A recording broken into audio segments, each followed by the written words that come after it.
Então vamos continuar, né? Essa nossa palestra aí. Então, como comprar um fundo de investimento imobiliário em 3 passos para um final feliz. Então, primeiro passo, quando a gente quer comprar algum investimento na realidade, é traçar meta financeira. Quanto e quando eu devo investir, né? A gente fala que realmente não existe o melhor investimento. Existe o investimento que melhor enquadra na sua meta. Isso também é igualzinho aos remédios, né?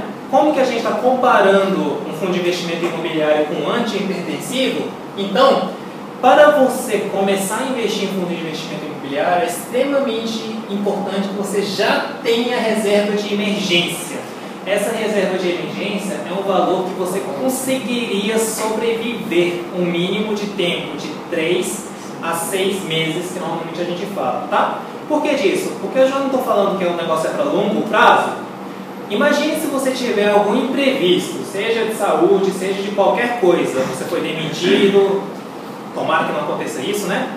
Mas se isso acontecer e você precisar de vender o seu imóvel por causa disso, provavelmente você vai perder dinheiro, porque não estava ainda naquela hora de você vender o seu imóvel, tá? Então, e também você não sabe se vai conseguir logo, né? Claro que no fundo de investimento imobiliário, normalmente a gente consegue quase que imediato.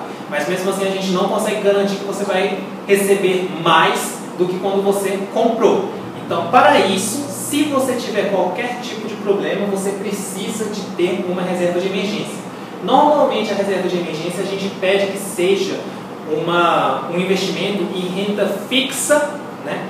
Você tem a previsão que sempre vai aumentar e que seja liquidez diária, que significa que você pode sacar o dinheiro quando você quiser. O Tesouro Selic é uma delas, que tem essa possibilidade de você sacar a qualquer momento. Quando você pede para tirar o dinheiro, no próximo dia já vai estar na sua conta, né? Então você consegue em um dia já ter aquele dinheiro, certo? E você vai ter a certeza de que aquilo lá está rendendo, ela não negativa, né? Não vai ficar menor em nenhuma hipótese.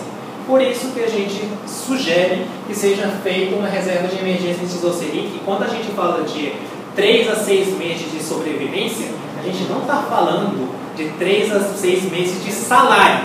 Estamos falando de sobrevivência, é coisa diferente. Se você tem um salário de 10 mil, talvez você seja uma pessoa que consiga sobreviver com 3 mil. Então estamos falando de 3 mil multiplicado por 6, né, dando 18 mil, ou 3 mil multiplicado por 3, dando 9 mil, isso para reserva de emergência. Tá? Claro que isso pode variar de acordo com o seu risco na pessoa, na vida comum mesmo. Se você for, por exemplo, funcionário público, você pode deixar somente de 3 meses. Já se você for um empresário, você tem que pensar realmente 6 meses. Até tem pessoas que colocam para 12 meses, tá? Isso existe. Mas normalmente o povo fala que é para 3 a 6 meses que você tem que ter uma reserva de emergência. Depois que você já tem a reserva de emergência, você tem que pensar que esse investimento é de longo prazo, no mínimo 5 anos. Lembrando que nos Estados Unidos 5 anos eles falam que é curto prazo, tá? Curto a médio prazo. A gente fala aqui no Brasil que 5 anos é longo prazo porque a definição de curto, médio e longo prazo é quanto que a economia muda. E a nossa economia muda de um governo para outro 180 graus, assim, bizarramente. Então, por isso que para o Brasil, 5 anos já é classificado como sendo de longo prazo, tá? Lá nos Estados Unidos, daqui a 10 anos, a política e a economia não muda muita coisa. Por isso que para você dizer que é a longo prazo lá nos Estados Unidos, se você for pegar um livro dos Estados Unidos de economia, está dizendo longo prazo acima de 10 anos. Beleza?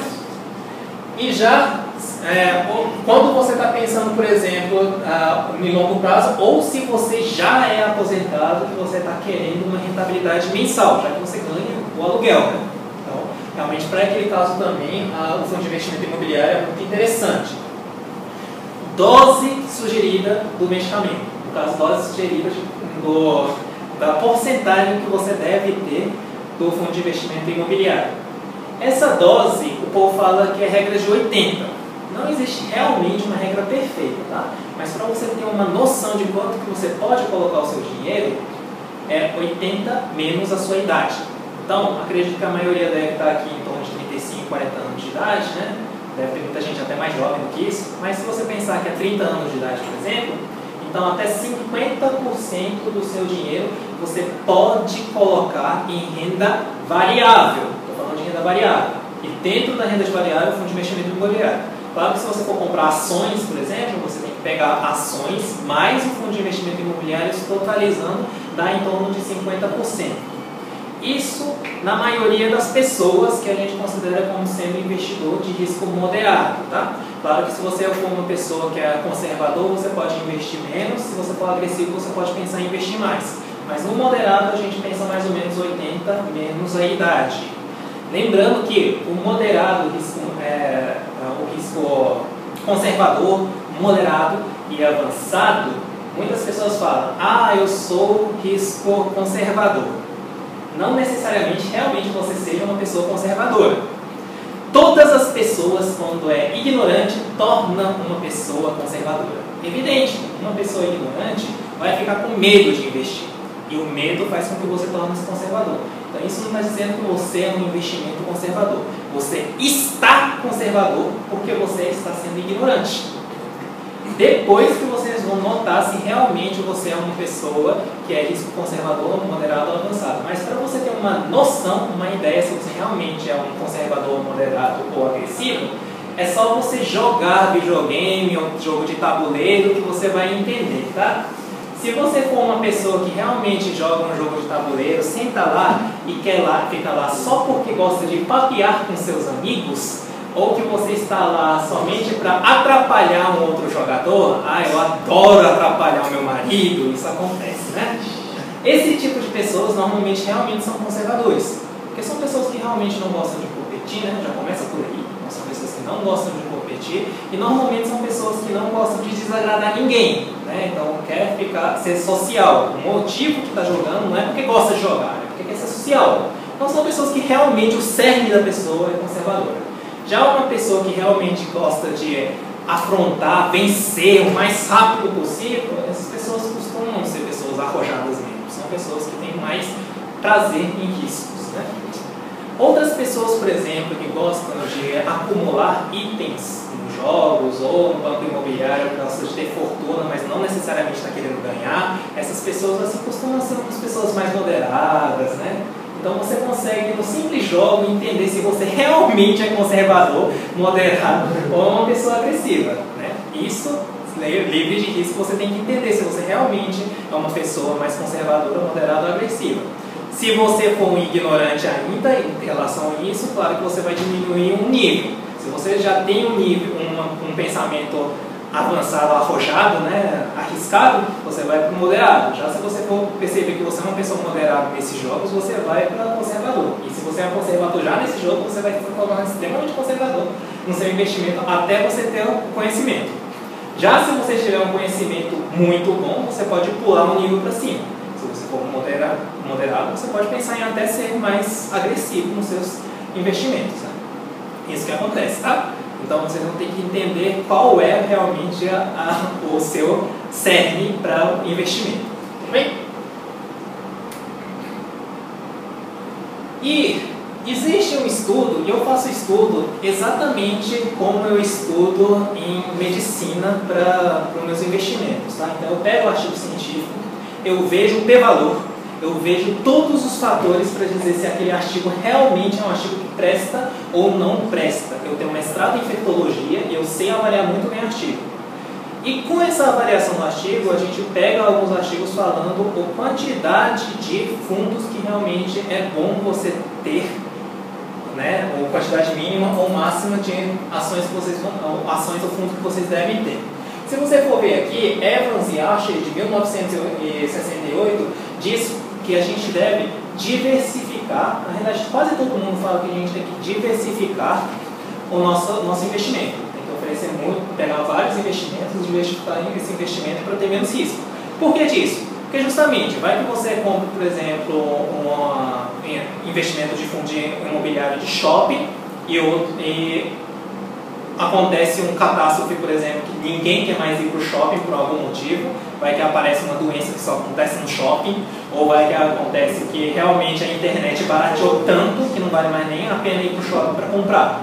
Se você tem um fundo de investimento de shopping, provavelmente você vai ter danos, né, financeiros em relação a isso.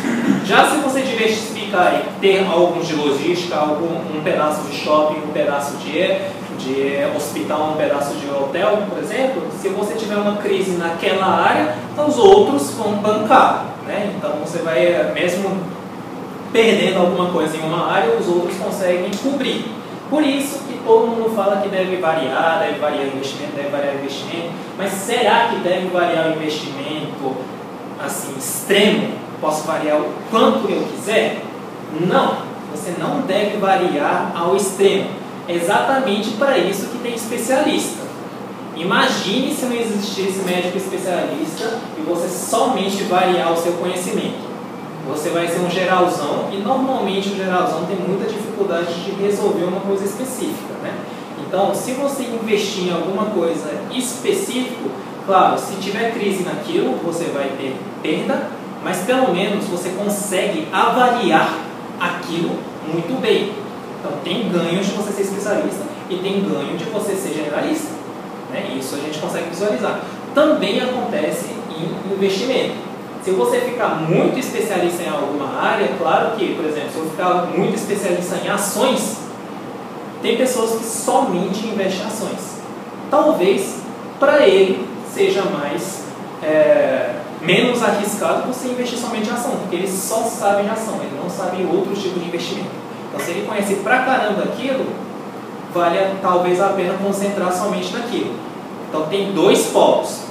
Um polo que fala que vale muito a pena diversificar e outro polo que fala que vale a pena concentrar, né? O livro Pai Pobre e Pai Rico, por exemplo, fala que vale a pena concentrar.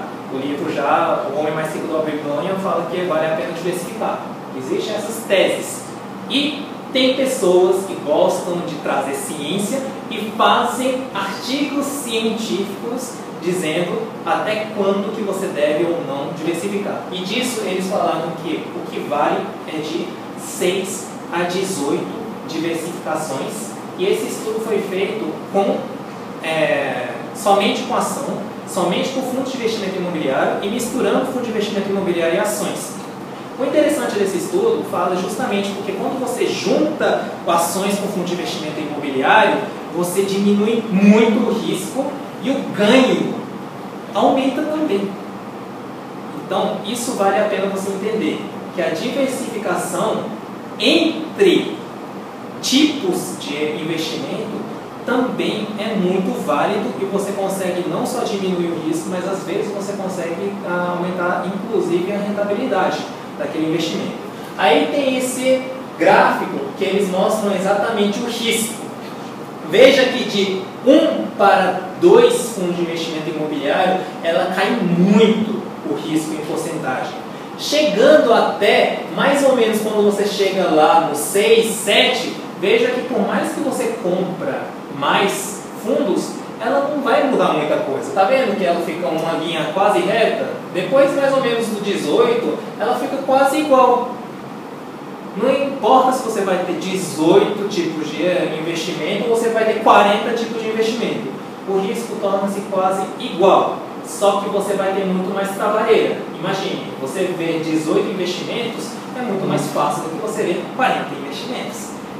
Então, esse estudo mostra justamente que a sua diversificação não pode ser extrema. Se você faz mais do que 18 diversificações, provavelmente você está errado.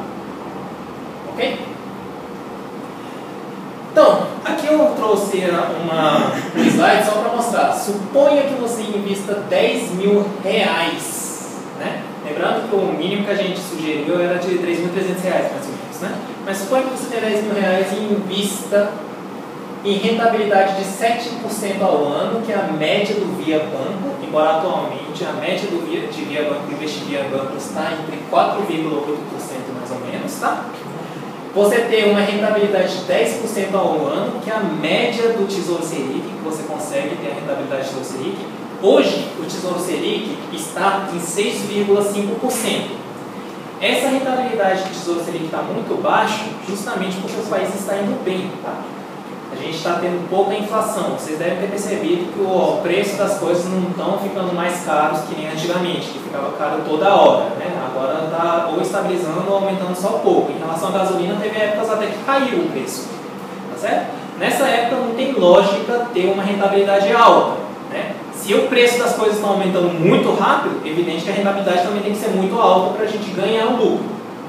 Mas agora que a inflação não está tão alta, também não tem tanto noção, não tem tanto importância da gente ter uma rentabilidade tão alta. Porque para que temos dinheiro? Não é para comprar? É para comprar, né? Certo? Então, por mais que você não consiga ganhar muito rápido o seu dinheiro, se você consegue comprar com aquele dinheiro, aquele investimento valeu a pena. Por mais que você tenha uma renda alta, se você não consegue mais comprar com aquele dinheiro, aquele investimento não valeu a pena. Exemplo, vamos lá. Se você tiver 40 mil reais agora e você quer comprar um carro de 60 mil reais agora, você tem um investimento que faz com que esse 40 mil torne-se 1 milhão. Mas a inflação está tão alta que aquele carro de 60 mil tornou-se 2 milhões. Valeu a pena aquele investimento? Claro que não. Continua não conseguindo comprar e piorou, né? Na realidade. Tá? Já se você tiver o mesmo carro, né, você tem 40 mil e o mesmo carro de 60 mil reais. Se não tiver nada de inflação e você conseguir render somente os 20 mil, você agora já consegue comprar o carro. Esse investimento realmente valeu a pena. Então o que você tem que olhar no investimento, vocês vão ver muitos vídeos falando: eu consigo uma rentabilidade de 1% ao mês na época de uma. Cara, isso não vale nada, porque na época de uma a inflação foi para 8%, 10%. 1% ao mês, 12% de rentabilidade é muito baixa. Entende? Então, vocês não podem ver no investimento a rentabilidade puramente. Vocês vão ter que ver se aquela rentabilidade, o quanto é mais do que a inflação. E a inflação atualmente está em torno de 4%. Tá certo? Então é isso que vocês vão ter que entender. Por isso que a rentabilidade média do Tesouro Selic é em torno de 10%, porque a nossa inflação na média era alta. Tá? Assim como no banco era a rentabilidade de 7%. Não é que naquela época o banco tinha uma rentabilidade melhor do que o Tesouro Direto. Não. O banco sempre teve uma rentabilidade ruim, tá? Comparando com a inflação. O que vocês têm que comparar a rentabilidade, se está boa ou não, é em relação à inflação. Tudo bem? E a rentabilidade média de 14%, que é o fundo de investimento imobiliário. Isso eu estou falando de média, tá? Considerando que a inflação fica oscilando e a rentabilidade também fica oscilando de acordo com a inflação. Tá certo? Consegue visualizar que com 10 mil reais no banco, os mesmos 10 mil reais em 30 anos tornam-se 76 mil reais. Tem muita gente que não fica feliz com em 30 anos conseguir comprar um carro que era 10 mil reais. Né? Com 10 mil reais você já consegue agora comprar um carro de 76 mil reais. Só que se você for comparar com o Tesouro Direto, que vai para 174 mil, apenas 100 mil reais de diferença. Míseros 100 mil reais de diferença, que é do Tesouro Selic para um investimento comum de banco. E para fundo de investimento imobiliário, você aumenta os 10 mil para os míseros 509 mil reais. Se você tivesse colocado 20 mil, você já estava milionário em 30 anos. É isso que mostra, tá? Isso estamos falando de média. E longo prazo, estamos falando de 30 anos. Estamos comparando coisas de 30 anos. E em 30 anos, realmente, o fundo de investimento imobiliário provavelmente vai trazer isso para vocês. Se vocês quiserem ficar tirando, colocando toda hora, não vai acontecer isso. Todo o dinheiro vai para a corretora.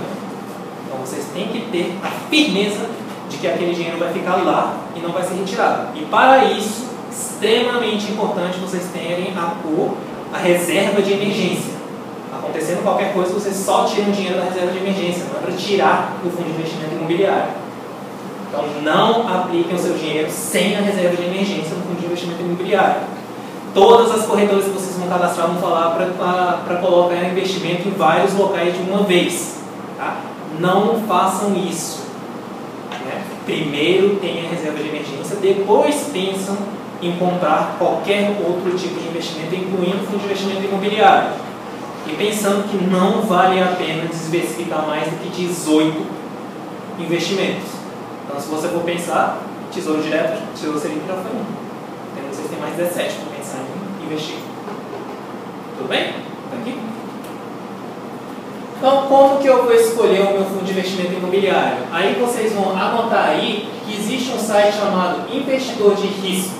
Vocês só precisam saber essa palavra, tá? Então, vocês vão colocar Fundo de Investimento Imobiliário e Investidor de Risco.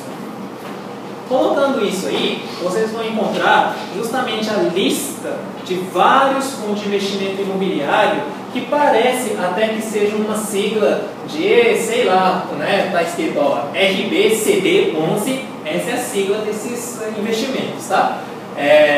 KNRE11, tá vendo que tem um bocado de sigla lá? O que vocês têm que saber é aquela sigla para vocês conseguirem comprar. Então, para vocês conseguirem encontrar essa sigla, vocês vão para esse site aqui, investidor de risco, então vocês vão colocar fundo de investimento imobiliário. Isso no Google aí já vai aparecer nesse site aí. Clicando nesse site, eles colocam o ranking. Aí o ranking, eu gosto de ordenar o ranking primeiro por ROI. O que eu estou fazendo aqui na realidade? Eu estou fazendo exatamente os passos que eu faço na medicina. Na hora do diagnóstico, primeira coisa que a gente faz é rastreio. A gente faz o exame de rastreio, tá? Nos exames de rastreio, o que eu quero é ter número fácil de comparar, né? Então, o primeiro rastreio que eu faço, que é número fácil de comparar, é esse ROI. Esse ROI fala o quanto que o administrador é sagaz. Foi sagaz, pelo menos, no último ano, né?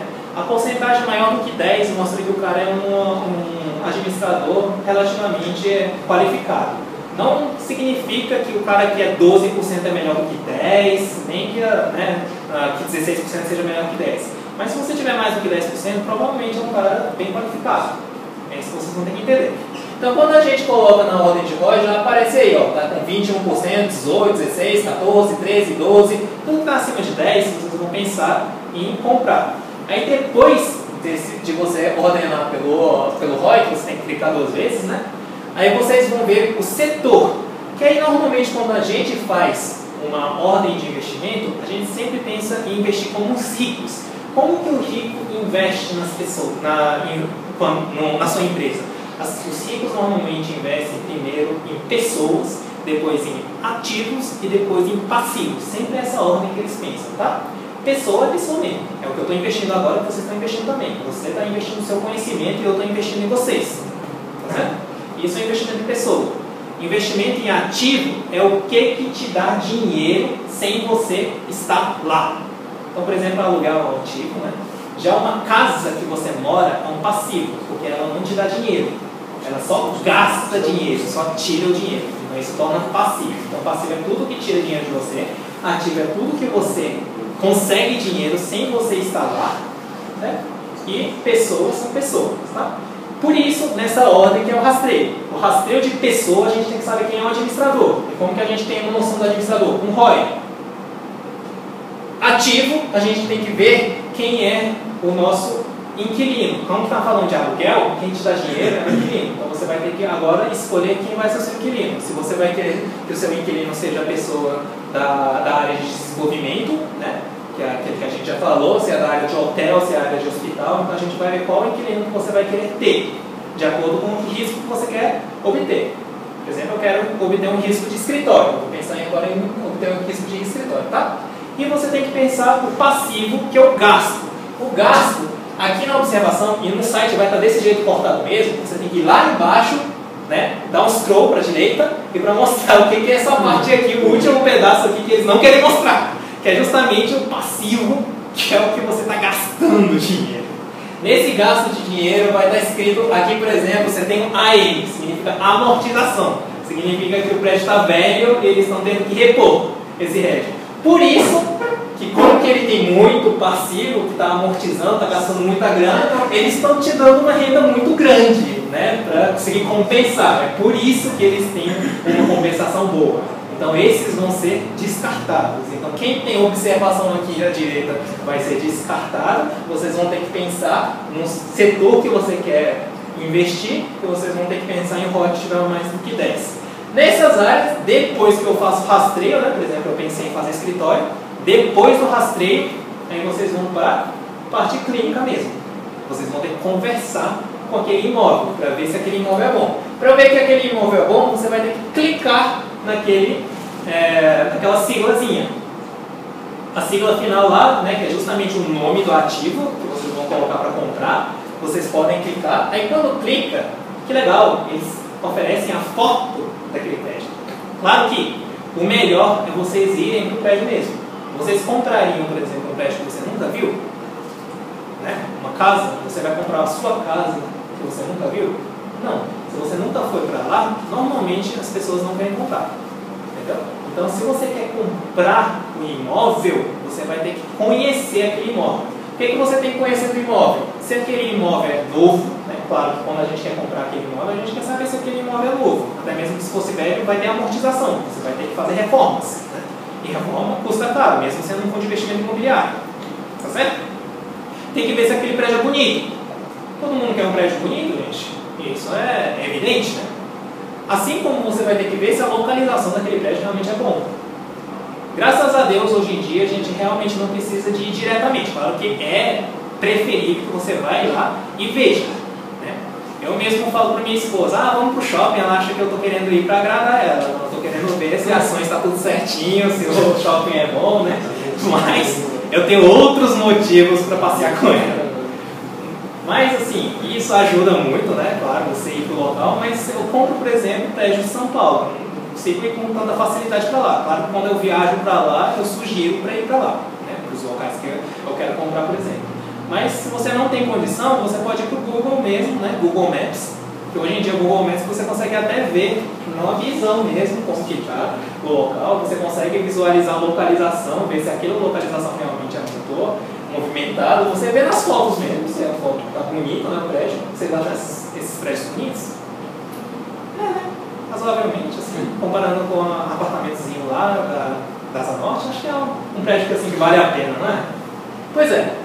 E, além disso, aí esse aqui é quando você clica de cada uma delas, tá? Se você clicar no BRCR11, aparece esses prédios, que você clica no FAMB 11B, você vai aparecer esse prédio, quando você clica no XPCM11, vai aparecer esse prédio, certo? Perceba que esse fundo aqui tem vários prédios. Só de ter vários prédios significa que está diversificado, então você tem menos risco. Então, BRCR11, só com isso, com esse diagnóstico, a gente dá para perceber que é um prédio com investimento com menos risco. Né?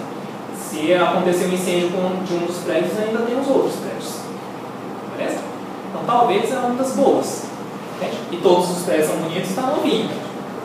Aí dá para pensar, então vamos comprar um BRCR11, por exemplo. É melhor do que você só ter um prédio, embora esses dois prédios também sejam excelentes. Né?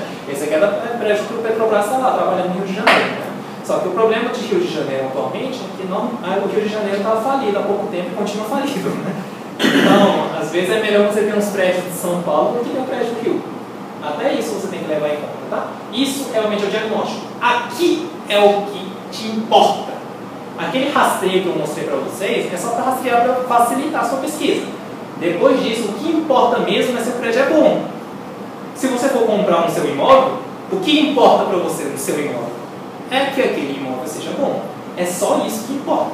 Concorda? Mais do que preço, o preço só importa quando a gente é pobre, porque a gente não consegue pagar aquele preço. Né? Pessoa que realmente é rica não pensa no preço, só pensa se aquilo que você está comprando é bom. E isso que vai fazer a diferença quando você for investir, tá? Então aqui você tem que pesquisar se realmente aquele prédio é um prédio bom.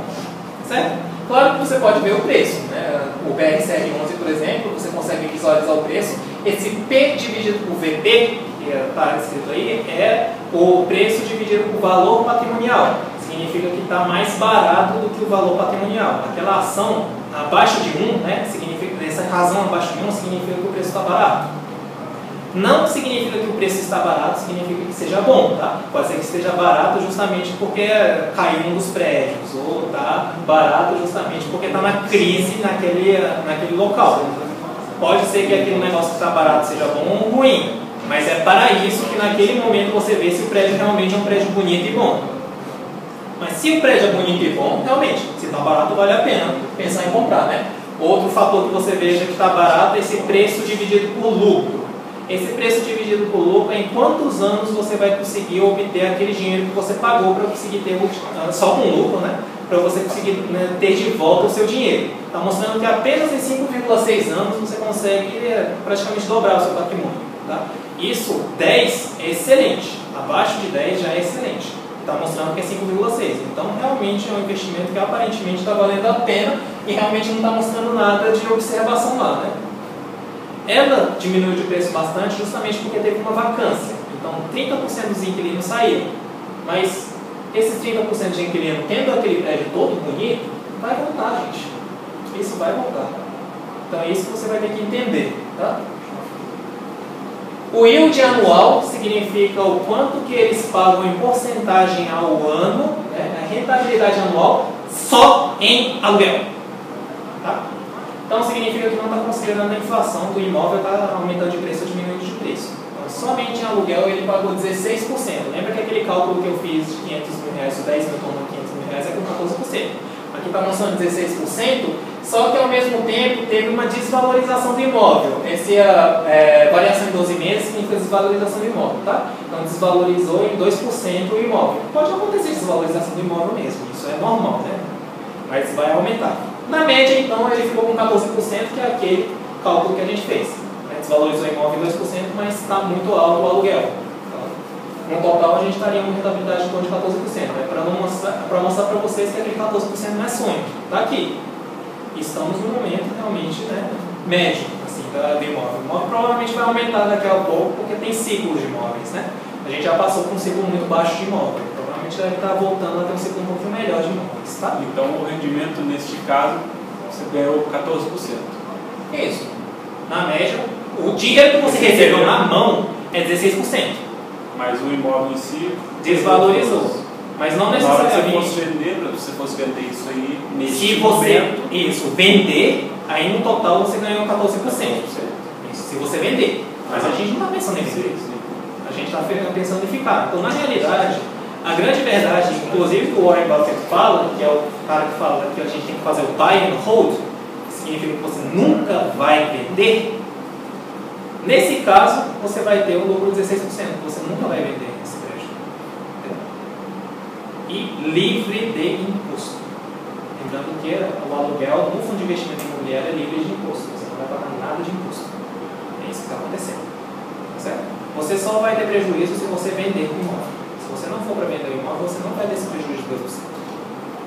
Esse aluguel também nunca vai ser negativo. Sim. Tá bom? E, por final, você pode pensar em gráfico. Os engenheiros adoram gráfico. Né? Tem gente, inclusive, que só trabalha com gráfico na hora de fazer compras de ações ou compras de fundo de investimento imobiliário. Tá? Só que o gráfico é a mesma coisa para a gente que é médico como exame de imagem. A gente não precisa de exame de imagem como raio-x, tomografia, alguma coisa para a gente fazer diagnóstico de alguma doença. Né? A gente precisa de fazer rastreio para detectar pessoas que precisam de você. A gente precisa de fazer o diagnóstico mesmo vendo, né, aquela pessoa ou aquele imóvel nesse caso. Mas não necessariamente você precisa de uma tomografia ou um raio-x para fazer diagnóstico daquele paciente. A mesma coisa acontece com esse imóvel. Você não necessita de utilizar o exame de imagem para você fazer o diagnóstico para comprar. Só que ela pode te ajudar. Em alguns casos pode ser essencial. Né? O gráfico mostra se aquilo está na moda. É isso que o gráfico mostra. Se o preço está aumentando é porque ela está na moda. Se o preço está decaindo, aquilo lá não está na moda. Né? E a moda não muda toda hora? É exatamente isso que acontece. Tá? O preço do ativo muda toda hora, de acordo com a moda. Pode estar na alta, pode estar na baixa. É extremamente arriscado você comprar uma coisa só porque está na moda. É isso que o gráfico mostra. Tá? Você pode comprar só porque está na moda? Claro, pode, o dinheiro é teu. Mas você tem que entender que vai ter o risco dessa moda acabar. E vai acabar o seu dinheiro rapidão. Tá? Então, se você for comprar somente pela imagem, que é somente pelo gráfico, é extremamente arriscado. É a mesma coisa de a gente pegar um paciente e querer fazer diagnóstico só pela imagem. Se um radiologista erra, imagine a gente. É o que está acontecendo, por exemplo, nos investimentos. Tá? Quando você for ver, teve um artigo científico que fez um estudo com day trade, que é um jeito de você ganhar o dinheiro no mesmo dia, comprando e vendendo. É o que eu estou falando para vocês não fazerem, né? De comprar um imóvel no mesmo dia e vender no mesmo dia. Isso chama day trade, tá? Para você fazer o day trade, você só precisa ver a moda, né? Porque não tem como você falar que vai aumentar de preço no mesmo dia só dizendo o fundamento dela, que é o prédio bonito. Na verdade, você está vendo se aquilo lá está na moda. Se tiver na moda, ela aumenta e despenca a qualquer momento. Então, você vai ter que ver essa moda. Na hora de estar aumentando, você compra. Na hora de estar decrescendo, você vende. É isso que você faz no day trade. O estudo pegou 20 mil pessoas de day trade, certo? E constaram que apenas 13 pessoas ganharam constantemente durante 5 anos. Ou seja, se você quiser ser o day trade, você tem que ser os 13 melhores de 20 mil. Você acha que você vai ser os 13 melhores de 20 mil? Eu acho que sim, por isso que eu estou brincando com o day trade, tá? Eu brinco, de fato, com o day trade. Mas é aquela coisa que eu falo, né? 1%, 5% no máximo, só para brincar mesmo, porque eu acho um jogo divertido. Mas se você quiser realmente, para acumular o seu dinheiro, não vale a pena o day trade, porque você tem que ser os 13 melhores para ser rico. Simples assim. Isso é estatístico. Isso é artigo científico. Tudo bem? Agora, se você acha que você é um engenheiro muito capacitado, que você consegue competir com as grandes empresas que têm supercomputador mesmo, porque para você conseguir vencer de gráfico, o tempo, né, é o mais importante. Então você tem que ser muito rápido, para isso tem que ter um computador mega eficiente. Então você vai ter que vencer Itaú, BTG, bancos internacionais, JP Morgan, com a capacidade da sua máquina. Você tem essa máquina que consegue superar eles, e você tem a inteligência de superar todo mundo que está lutando contra você, sendo você médico, eu acho difícil. Você pode, se você quiser, né? Mas eu acho difícil.